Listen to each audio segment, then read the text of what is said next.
नमस्कार, मी संजय भोकरे. आपण पाहताय जनप्रवास लाईव्ह.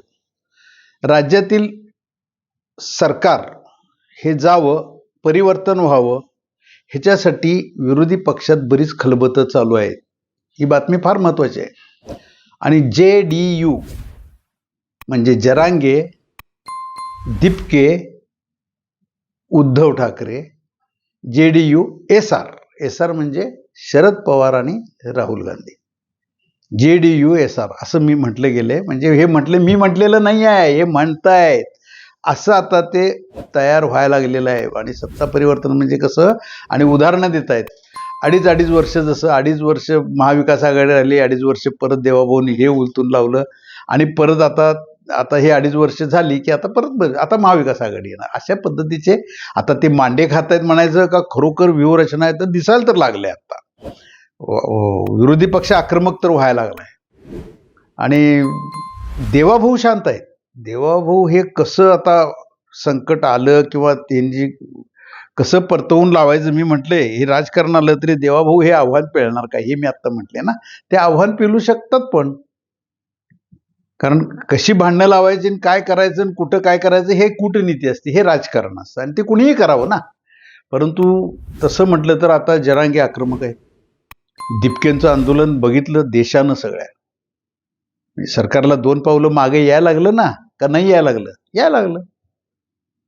आणि पवार साहेबांचं राजकारण सगळ्यांनाच माहिती आहे. महायुती अगदी सत्तेत बसणारी उलथून महाविकास आघाडी आली तिथं, पवार साहेबांचं राजकारण. आणि आत्ता सुद्धा जरांगे जे आक्रमक होतात, फक्त एखाद दुसऱ्या दाखल्यावरनं जे झालं ते जरांगेने जोरदार हल्ले केलेले आहेत. आता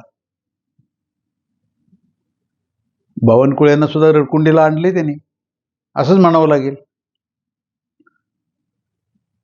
आणि आता राहुल गांधींचं वादळ घोंगावतंय. आम्ही सारखं बोलतोय, डिजिटल मीडियात सगळीकडे यायला लागले आता. आणि राहुल गांधी सुद्धा जे मोठे घोटाळे झालेले आहेत त्याच्यात उतरलेले. मग अशी ही सगळी मोठ बांधली गेल्यामुळं जातीची समीकरणं सुद्धा त्याच्यात घातली जाणार आहे. पंकजाताई मुंडेंना सुद्धा फोडून घ्यायचे प्रयत्न काँग्रेसचे चाललेत. म्हणजे ओबीसी पण आलं, मराठा पण आलं, दिपके आल्यामुळं बाकीचं तो आपण बघतोय तरुण वर्ग सगळा कसा एकत्र व्हायला लागलाय. आणि शरद पवार हे राजकारण काहीतरी आतनं करणारच. त्यामुळं देवाभाऊ हे सुद्धा काहीतरी विचारात असणार.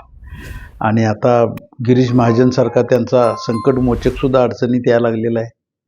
कारण राहुल गांधी त्यांच्यावरच अटॅक करणार असं प्रदेश काँग्रेसनं आता बऱ्यापैकी ठरवलेलं दिसतं. आता अशा गडबडीत आणि अशा शेड्यूल्ड त्यांचं बघितलं, राहुल गांधींचा दौरा बघितला तरी सुद्धा त्यांनी नाशिक धरलेला आहे.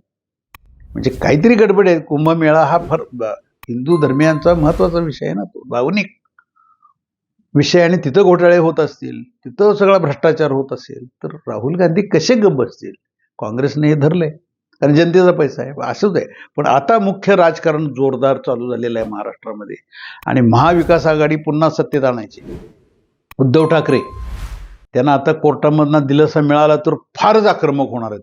आणि नाही असलं तरी ते आता आक्रमक व्हायलाच लागलेले आहेत. कारण संजय राऊत यांची चौफेर टोलेबाजी आपण रोज बघतोय. तर अशा अवस्थेमध्ये भ्रष्टाचाराची बरीच प्रकरणं बाहेर काढायची, अटॅक करायची, ही प्रत्येकाचं आता व्यूहरचना ठरलेली दिसतंय. रोज संपर्कात आहेत. शरद पवारांच्या संपर्कात राहुल गांधी आहेत, राहुल गांधींच्या संपर्कात उद्धव ठाकरे आहेत, दिपके आणि उद्धव ठाकरे यांचे संबंध अतिशय, कारण ते आंदोलनात बघितलं ना, उद्धव ठाकरे वेळ देत आहेत, तिथं जाऊन आले. राज ठाकरे बघितलं आपण.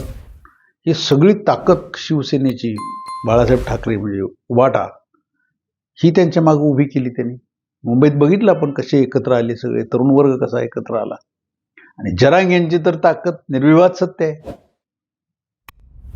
त्यांनी फक्त आदेश द्यायचा, सगळे मराठी एकत्र येतात. हे दिसलं ना, का दिसलं नाही? आता मात्र हे सगळं कसं परतवून लावायचं, हे आव्हान भारतीय जनता पक्षाला आहे.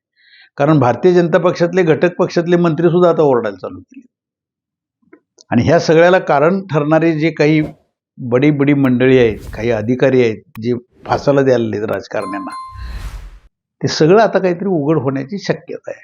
परंतु राजकारण मात्र आता जोरदार पेटलेलं आहे महाराष्ट्रातलं. काय काय होतंय बघण्यासारखं. आज इथंच थांबू, उद्या पुढच्या भागात.